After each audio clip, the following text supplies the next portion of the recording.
Sulphuric acid बनाने का next जो है उसको नाम है आपका प्रोसेस जो है वो उसका नाम है लेड चैम्बर प्रोसेस। ठीक है, तो लेड चैम्बर प्रोसेस से हम लोग सल्फ्यूरिक एसिड कैसे बनाएंगे, तो चलिए देखते हैं इसको। Sulphuric acid is manufactured on industrial level by lead chamber method. तो लेड चैम्बर मेथड से भी हम लोग अगर कॉमर्शियली या इंडस्ट्री प्रिपेयर करना सल्फ्यूरिक एसिड तो हम इसका यूज़ कर सकते हैं। ठीक है, ये प्रिंसिपल क्या होता है इसमें, तो प्रिंसिपल इसमें है बेटा, in this process when sulphur और आयरन पायराइड, ठीक है, is heated in air then sulphur dioxide is opted. मतलब जो फर्स्ट स्टेप था आपका कॉन्टैक्ट प्रोसेस का और लेड चैम्बर प्रोसेस का वो सेम है। इसमें हम लोग क्या करते हैं, सल्फ़र या सल्फाइड और जिसको आयरन पायराइड बोलते हैं को ऑक्सीजन के साथ हीट करते हैं जिससे ये सल्फर डाइऑक्साइड में कन्वर्ट हो जाता है। उसके बाद क्या बेटा, obtained sulphur dioxide in presence of catalyst nitric oxide, ठीक है, gets oxidised by air to form sulphur trioxide. उसके बाद जो बनने वाली सल्फ़र डाइऑक्साइड है उसको हम लोग कैटलिस्ट नाइट्रिक ऑक्साइड की प्रेजेंस में ऑक्सीजन से रिएक्ट करा करके सल्फ़र ट्राईऑक्साइड में कन्वर्ट कर लेते हैं। ठीक है, उसके बाद क्या बेटा, सल्फ़र ट्राईऑक्साइड जब बनती है तो उसको हम लोग क्या करते हैं नेक्स्ट स्टेप में, which then react with water to form sulphuric acid. Water के साथ इसकी हाइड्रोलिसिस कराते हैं, यानी रिएक्शन कराते हैं जिससे सल्फ्यूरिक एसिड में कन्वर्ट हो जाती है। यानी फर्स्ट स्टेप में हमने सल्फ़र या आयरन पायराइड को ऑक्सीजन के साथ क्या करा, हीट करा, जिससे ये किस में कन्वर्ट हो गया, सल्फ़र डाइऑक्साइड में। फिर बनने वाली सल्फ़र डाइऑक्साइड को हम लोग नेक्स्ट स्टेप में ऑक्सीजन के साथ रिएक्ट कराएंगे, बट जो रिएक्शन है वो कैटलिस्ट नाइट्रिक ऑक्साइड की प्रेजेंस में होगी जिससे ये सल्फ़र ट्राईऑक्साइड में कन्वर्ट हो जाएगा। बनने वाली सल्फ़र ट्राईऑक्साइड को हम लोग वाटर से रिएक्ट कराएंगे जिससे सल्फ्यूरिक एसिड में कन्वर्जन हो जाता है। तो जो लेड चैम्बर प्रोसेस से सल्फ्यूरिक एसिड बनाने का प्रिंसिपल था बेटा। ठीक है, अब इसका जो डायग्राम है लेड चैम्बर प्रोसेस का, तो ये आपका बेटा लेड चैम्बर प्रोसेस का डायग्राम है जिसे आपको बनाना होगा। ठीक है, ये सेम वैसे ही है, थोड़ा सा अलग है। इसमें लेड के बने चैम्बर होते हैं, ठीक है, अलग अलग कंटेनर होते हैं जो कि लेड के बने होते हैं। इनकी जो वॉल होती है वो लेड की बनी होती है। ठीक है, और इसमें एक आपका बर्नर होता है जिसमें हम लोग पायराइड बर्नर के नाम से जानते हैं क्योंकि यहाँ पर हम लोग आयरन पायराइड को यूज़ करते हैं और यहाँ पर आपका नाइटर यूज़ होता है। ठीक है, और यहाँ पर जो रिएक्शन होती है, रिएक्शन सल्फर डाइऑक्साइड बनती है जिसको हम लोग एक टावर में बेचते हैं जिसको नाम होता है ग्लोबल टावर। इस ग्लोबल टावर में जब आपकी ब्रिक और फ्लिंट स्टोन भी कह सकते हैं, और ब्रिक की एक वॉल होती है, इसके अंदर इसको फिलअप करा जाता है और इसके ऊपर से आपकी वाटर को फ्लो करते हैं। ठीक है, ये मतलब स्प्रे के फॉर्म में गिराते हैं। और जो सल्फ़र डाइऑक्साइड जो होती है उसको हम लोग एक अदर चैम्बर में बेचते हैं जो कि लेड का बना होता है, इसलिए इसे लेड चैम्बर प्रोसेस के नाम से जाना जाता है, जिसके ऊपर से आपका वाटर की स्टीम को फ्लो करा जाता है। ठीक है, तो यहाँ पर जो आपकी सल्फ़र डाइऑक्साइड सल्फ़र ट्राईऑक्साइड में कन्वर्ट हो चुकी होती है वो वाटर के कांटेक्ट में आती है लेड चैम्बर प्रोसेस में और उसका कन्वर्जन किसमें हो जाता है, सल्फ्यूरिक एसिड में।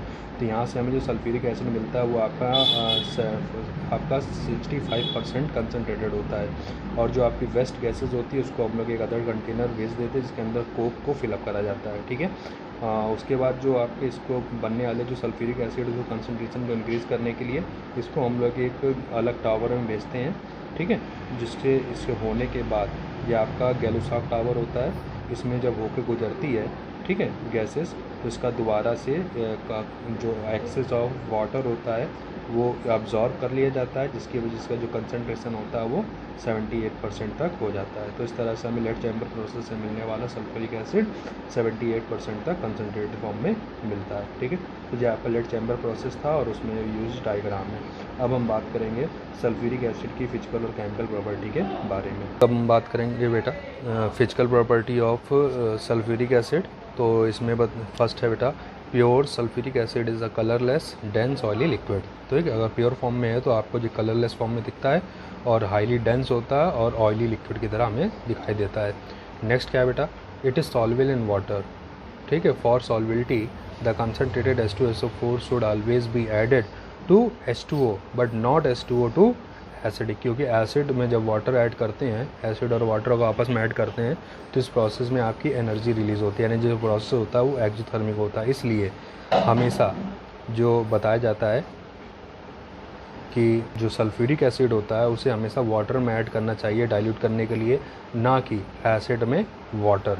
ठीक है, अगर ऐसा करते हैं तो आपकी मिक्सिंग अच्छी होगी, नहीं तो आपका जो प्रोसेस एक्सोथर्मिक होगा, large amount of heat produce होने की वजह से जो एसिड होता है वो आपका बबल करने लगेगा और हो सकता है कंटेनर से निकल के बाहर आ जाए। ठीक है, तो ये ध्यान रखिएगा। फिर नेक्स्ट क्या है बेटा, it fume strongly in moist air. ठीक है, and cause severe burn when brought in contact with skin.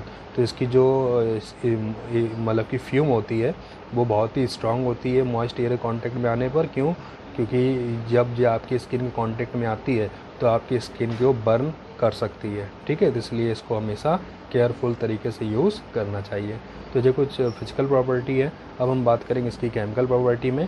इसमें फर्स्ट है बेटा एसिडिक नेचर। जो आपका सल्फ्यूरिक एसिड होता है वो एसिडिक इन नेचर है। तो इसके लिए हम लोग क्या करेंगे, इसकी बेस के साथ रिएक्शन कराएंगे, ठीक है। तो it is a typical dibasic acid, it turn blue litmus red. तो एक ये डाई बेसिक एसिड है क्योंकि इसके पास 2 H+ आयन होते हैं और ये 2 बेस के साथ यानी 2 बेस मॉलिक्यूल के साथ रिएक्ट करके सॉल्ट फॉर्मेशन करता है। साथ ही ये ब्लू लिटमस को क्या कर देता है, रेड कर देता है। यानी कि अगर हम सल्फ्यूरिक एसिड की NaOH के साथ रिएक्शन कराएं तो फर्स्ट स्टेप में आप क्या बनाता है, सोडियम बाइसल्फाइड बनाता है। और जिसकी फर्दर अगर NaOH के साथ 2 मॉलिक्यूल के साथ रिएक्शन कराते हैं या फर्दर फिर 1 मॉलिक्यूल के साथ रिएक्शन कराते हैं तो Na2SO4 बनाता है।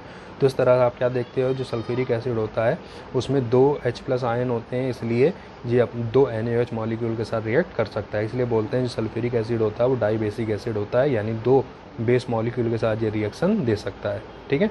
नेक्स्ट क्या है बेटा, डिहाइड्रेटिंग नेचर। बहुत इंपॉर्टेंट, ध्यान रखिएगा इसका डिहाइड्रेटिंग नेचर। तो डिहाइड्रेटिंग नेचर क्या है बेटा, it possesses a strong affinity for water, thus act as a very good dehydrating agent. तो जब सल्फ्यूरिक एसिड वाटर कॉन्टेक्ट में आता है तो वाटर के साथ इसकी जो एफिनिटी होती है, बॉन्डिंग होती है, बहुत ज़्यादा स्ट्रांग होती है। इस वजह से अगर हमें किसी चीज़ को डिहाइड्रेट करना है तो उसके लिए हम सल्फ्यूरिक एसिड का यूज़ कर सकते हैं। इसलिए सल्फ्यूरिक एसिड एक अच्छा डिहाइड्रेटिंग एजेंट कहलाता है। जैसे कि अल्कोहल का अगर हम कंसनट्रेट H2SO4 के साथ रिएक्शन कराएं एट 160 डिग्री सेल्सियस पे तो उसको डिहाइड्रेट कर देता है, यानी यहाँ से OH और यहाँ से H, यानी H2O निकल जाएगा और जो किसी में कन्वर्ट हो जाएगा C2H4 में, ठीक है। इसी तरह से अगर हम सुक्रोज का यूज़ करें या केन शुगर जो है उसको डिहाइड्रेट करें तो उसको ब्लैक कलर के केन शुगर के साथ जब इसका डिहाइड्रेशन कराते हैं केन शुगर का सल्फ्यूरिक एसिड का, तो इसको ये ब्लैक कलर के कंपाउंड में यानी ब्लैक मास जिसको कोक फॉर्म में कन्वर्ट कर देता है, ठीक है।